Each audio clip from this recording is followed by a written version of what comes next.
Hello and welcome back on my studio. It's another TopGear Walkaround, and here it is. It's the all-new GWM ORA 5. We drove it in China a few months ago, and it's not even launched in South Africa just yet. So we're going to tell you a little bit about it, and what we'd usually do is we'd give you a walk around in a studio like this. But I think this car's character and its nature means we should maybe do something a little different and take it to a place where I think it would just feel more at home.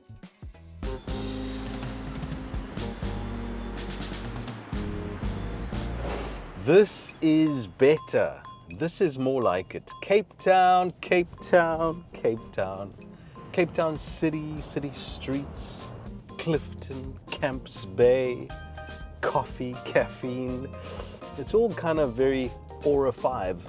And if you drive along this very, very popular part of Cape Town, we're heading towards Camps Bay.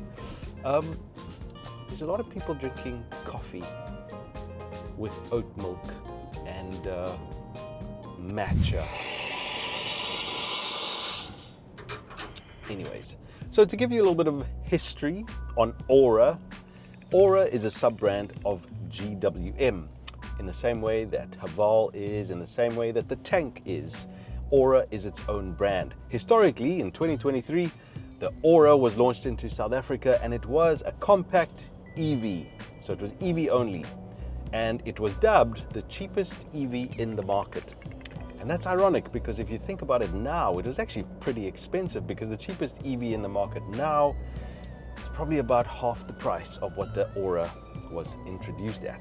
But anyway, be that as it may, GWM has rethought the whole thing, and they're introducing Aura as a sub-brand in a bigger, better and bolder way. And the Aura 5, this car right here, is the first of an onslaught of products under that Aura brand. And the brand is funky, urban, hip, technologically advanced, and the Aura 5 is certainly all of those things. So unlike in 2023, GWM now is launching this car, the Aura 5, with the full gamut of powertrains. You get a 1.5 litre turbocharged petrol engine, you get an EV version, and then you get a combination of the two. The one we're driving today, the one that probably makes the most sense, the HEV, the hybrid, which combines a 1.5 litre turbocharged engine with battery electric power. The reason the HEV makes sense is that, well, it kind of is the best of both worlds. In a world where petrol is making friends with 30 bucks a litre, we all need to rethink economy and efficiency. And this car does the thinking for you. So it combines, of course, the battery and the engine, and it's not at the expense of power and excitement. 164 kilowatts means this thing is nippy in town, but it's also at times quiet, efficient. And here's the thing. You don't need to plug it in anywhere. You don't need to know where there's a charging station, blah, blah, blah, blah, blah. On a 55 litre tank, you put your petrol in and you'll get over 1,100 Ks. 1,100 Ks in this, a little compact crossover. It's insane. It's insane. If you've never really driven a hybrid before and you need to understand them, think of it like this. Nothing changes, okay? It does the thinking for you. So depending on what you need, the car does the thinking for you. This particular car, GWM calls it the super intelligent hybrid system. It is intelligent, and there's even some inbuilt AI that's figuring out what you need when you need it. So you don't need to drive any differently, you just drive the way you normally drive. So in a setting like this, I'm in an urban setting, I'm in traffic, I'm driving really slowly, I'm averaging 35 Ks an hour. And the car is mainly in EV mode, saving fuel. And of course, when I need a bit of power, the engine kicks in. But this is the point, it's seamless and you don't need to worry about it.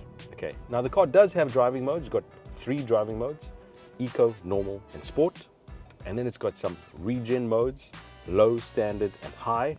And that basically just gives you more regen through the brake or when you come off the gas. But the point is seamless. Okay, you do hear the engine start. It's actually pretty soft. It's got a 2-speed box, and so you don't have this CVT type hum or drone. Okay, you get power when you need it. and you get efficiency when you need it, and you get comfort when you need it. And I must say, I like it. And another thing I like actually is you also have a setting for how weighty you want the steering wheel to be. You want it light, you want it medium, or you want it hard, and I really like that. All right, let's get into the details. I'm going to ask you, what do you think of the design?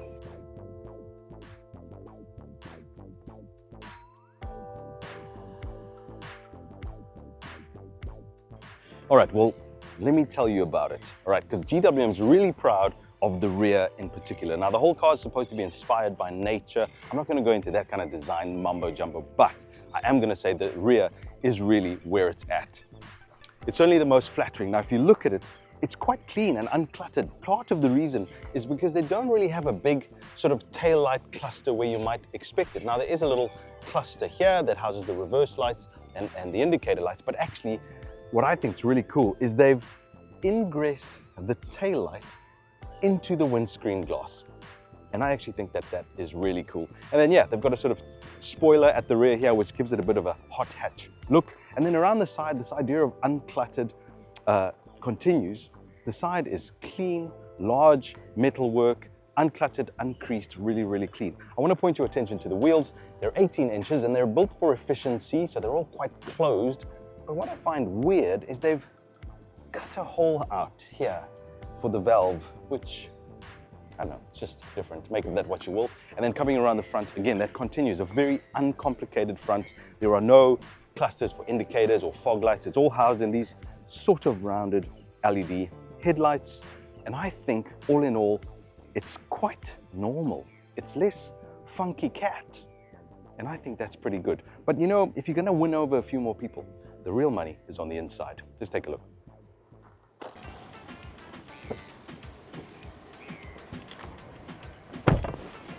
So here we are. Welcome to the interior of an Aura 5. And I have to say, it feels like a normal car and not like a fax machine. You know what I mean?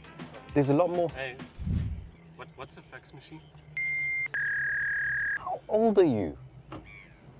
Okay, anyway.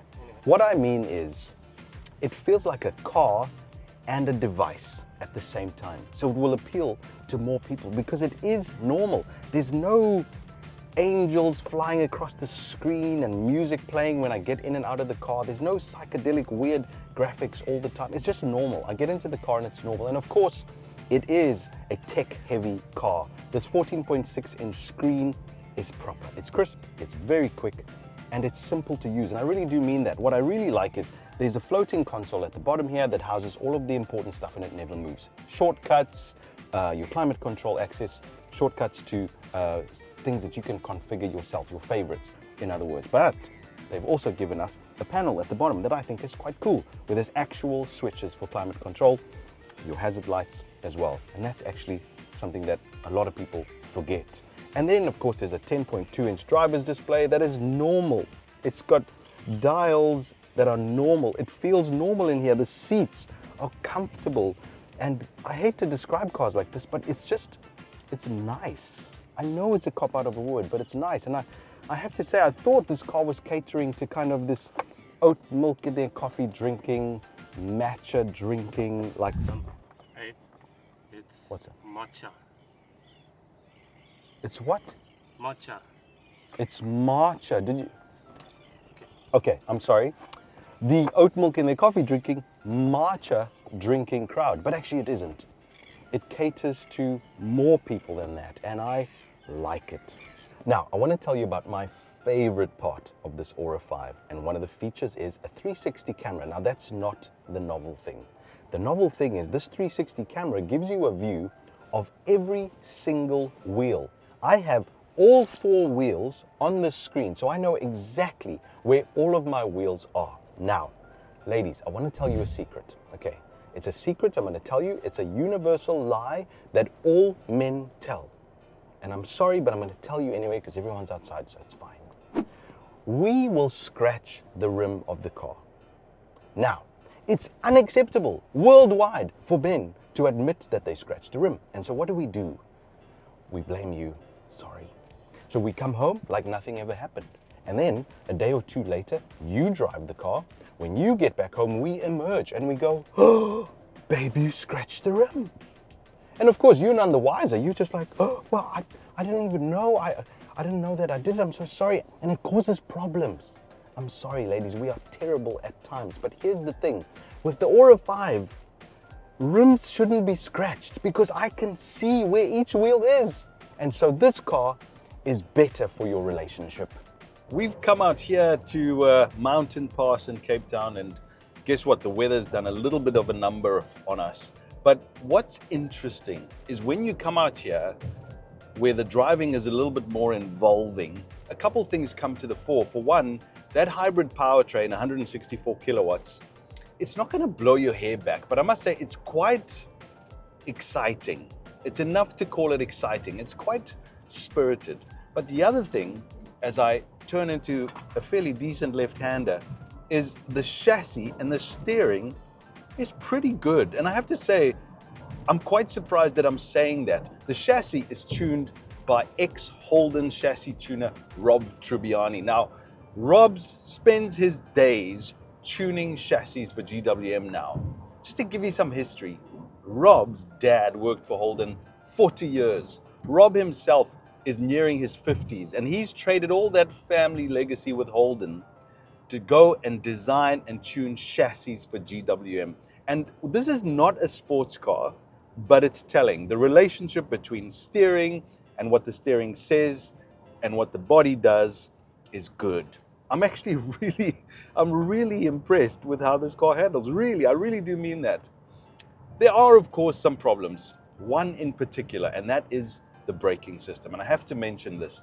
This is the hybrid model. What that means is the braking system has two jobs. The first job, of course, is to slow the car down, sure.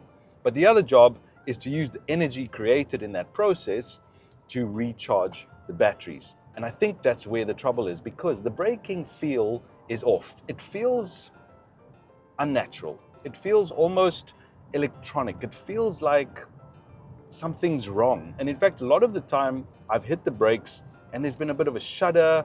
A lot of the time I hit the brakes and some 20%, 30% through the travel of the pedal, nothing happens, and then all of a sudden the brakes are on. And I have to say that's just a bit unnerving, a little bit disappointing, especially when you look at, the rest of the package and particularly how this car handles. Back where we started. I've spent some time in the GWM ORA 5 now, and I have to say this car's got a lot going for it. But it also has a lot on its shoulders. It's got to try and win some market share from many, many cars in probably one of the most popular segments that we have. And here's what I've realized, and here's what I like. I really like the way it handles. Really handles really, really well. But what I also like is they're offering it in 3 different powertrains. And what that means is, whatever your lifestyle, this car will suit you. And that means it's open to a few more people. And so here's my summary for the Aura 5 is, yes, it is kind of trendy and funky and design conscious. And so yes, it does cater to people who like weird matcha teas and weird coffees and weird things. But it's equally catered to people that, just drink normal coffee with milk. People that just drink a normal coffee with 3 sugars. Just people like me, people like you, just normal people.